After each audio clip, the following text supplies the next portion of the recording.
Imagine this. You wake up every morning, knowing you only have $1,000 to make it through the month. Rent, food, transportation, emergencies. Somehow, everything must fit. It sounds like a nightmare, right? But here's the truth.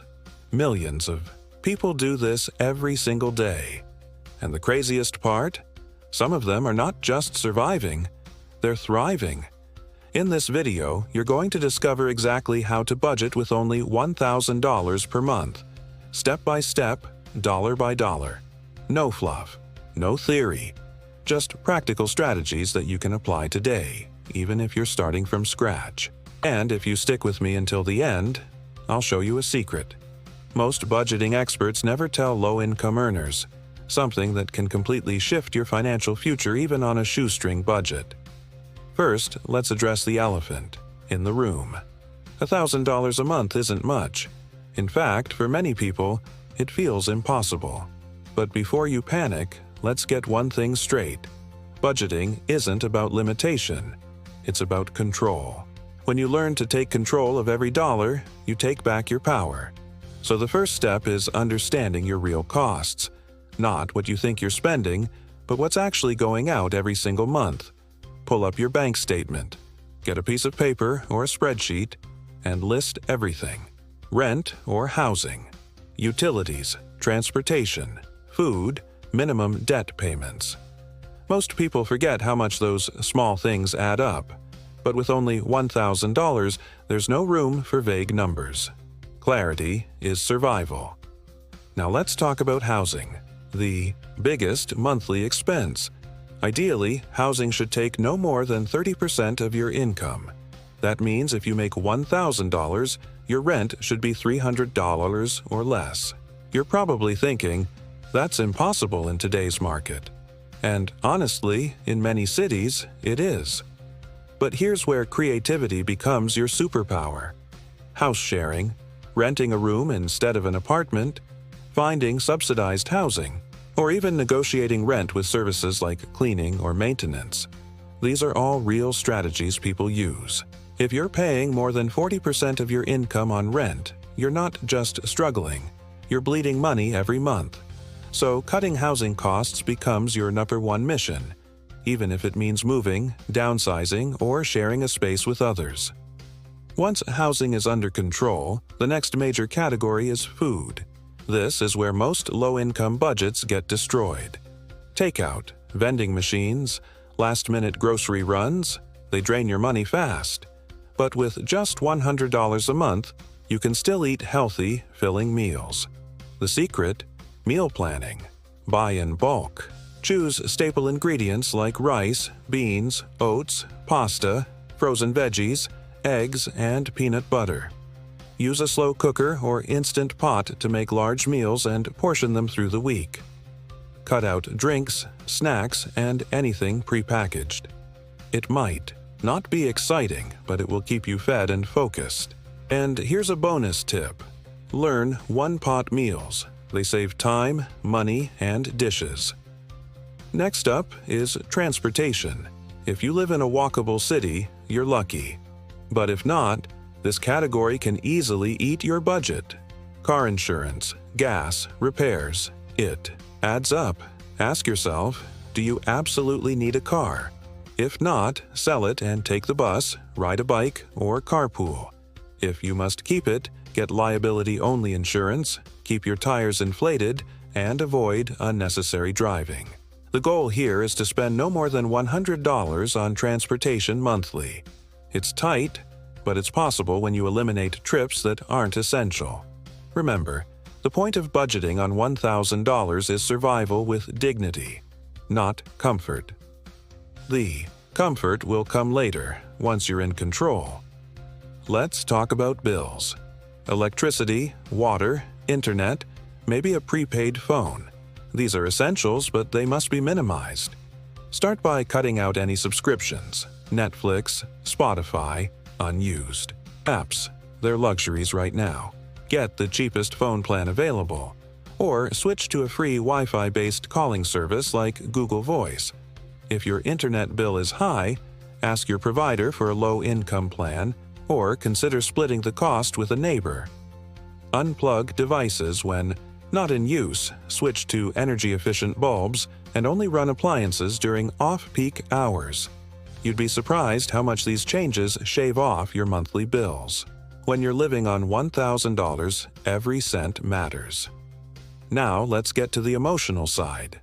Debt. Maybe you owe on credit cards, student loans, or personal loans.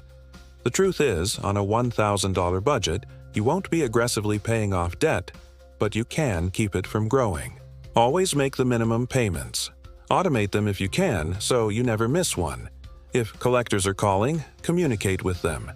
Many will offer hardship programs if you're honest about your income. But most importantly, stop adding new debt. Cut up your cards. Freeze them in a block of ice if you have to. You can't climb out of a hole if you keep digging. This part is hard, but it's temporary. And we'll talk about how to start paying it off in a smart way once your essentials are secured. So far, we've covered survival. But let's go one step further. Resilience. Even on a 1,000-month budget, you need to build a cushion. Emergency. Funds aren't optional. They're lifelines. You won't save $1,000 overnight. But start with $5, then $10. Stash it in a separate savings account or even an envelope at home. Skip one small purchase a week and reroute it to your emergency stash. When an unexpected expense hits, and it will, this tiny fund will save you from spiraling into debt. And with every dollar saved, you gain something far more valuable than money: peace of mind. Let's take a breath and look at something hopeful. Income growth. Budgeting is vital, but increasing income is the long-term solution. When you're surviving on $1,000, you must be thinking about ways to make $1,200, then $1,500, then $2,000. Start small. Offer to babysit, walk dogs, clean houses, sell crafts, or used items online. Learn a skill for free. Graphic design, coding, transcription, virtual assistants, and start freelancing. You don't need a perfect resume. You just need to solve someone's problem. The internet has created more side hustle opportunities than ever before. Even if you make just $50 more this month, that's $50 you didn't have before. Before we wrap up, let's address the mindset. Living on a tight budget isn't just a numbers game, it's a mental one. It's easy to feel shame, frustration, even despair. But hear this clearly. Your worth is not defined by your bank account. Budgeting with $1,000 is not a sign of failure. It's a badge of resilience. You're learning skills that millionaires sometimes never master: discipline, sacrifice, planning, gratitude. These tools will stay with you long after your income grows. So don't just aim to survive this month. Aim to transform through it. Every dollar is a decision. Every sacrifice is a seed. And now, here's the secret I promised. Most people never track their progress. They start budgeting, then stop when it gets hard. But when you write down your wins, I saved $20 this week, I ate out only once, I avoided buying that gadget, you start rewiring your brain. You start building belief. And belief, that's the root of wealth. So start tracking today, not just your expenses, but your victories. Now that you've learned how to survive on $1,000 a month, it's time to turn that survival into a growth plan. And the key to that is creating powerful financial habits, even when money is tight. You might be thinking, but how can I build habits if I can barely pay the bills? That's exactly the point. It's when you're at your limit that the strongest habits are forged. Start with the habit of writing down every single expense, even the cents. It sounds simple, but few people actually do it. And those who do, control their money. It's not about obsessing over money, but about giving it direction. Money goes where you tell it. If you don't tell it where to go, it slips away. Another essential habit is weekly planning. Take 15 minutes every Sunday to review your budget. Look at what worked, what went off track, and where you can adjust. This stops small mistakes from becoming big problems. Say you spent $20 extra on food. Without planning, that becomes a cycle. But with it, you correct, learn, and prevent. Make this planning a sacred routine. Put on music, grab a coffee, make it enjoyable. Because personal finance doesn't need to be torture. It can, and should, be a tool for freedom. And the more you engage with your numbers, the more secure you feel. Fear disappears when clarity shows up. Let's talk about strategic rewards. That's right. Even on a tight budget, you need to reward yourself. But hold on, this doesn't mean blowing your budget. It means setting aside $5 or $10 for something that brings you joy. A book, a dessert, a short walk.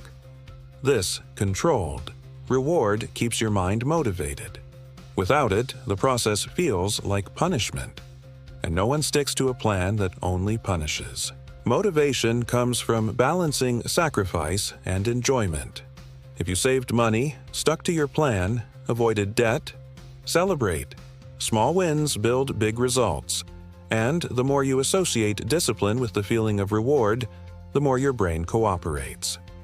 But what about when things go wrong? Because yes, there will be surprises. A flat tire, a high utility bill, a family emergency. And then you might think, it's all over. Planning doesn't work. Wrong. That's exactly when strategy matters. If you've built your emergency fund, even with small amounts, it becomes your safety net. And if you haven't, it's time to learn how to react wisely. Instead of turning to credit, ask yourself, is there something I can sell? Can I renegotiate this expense? Can I trade a service? Financial resilience is the art of finding a way even when there seems to be none. It's not easy, but it's possible. And every crisis you overcome boosts your confidence. Now, let's go further. Let's talk about continuous financial education. You're watching this video. That's already a huge step. But don't stop here. Read books, listen to podcasts, follow trustworthy channels. The more you learn, the more your mind prepares for wealth. Poverty thrives in ignorance, but freedom is born from knowledge. And today, with the internet, you have free access to everything you need. Set aside 15 minutes a day to study personal finance. It can be before bed, during your commute, at breakfast.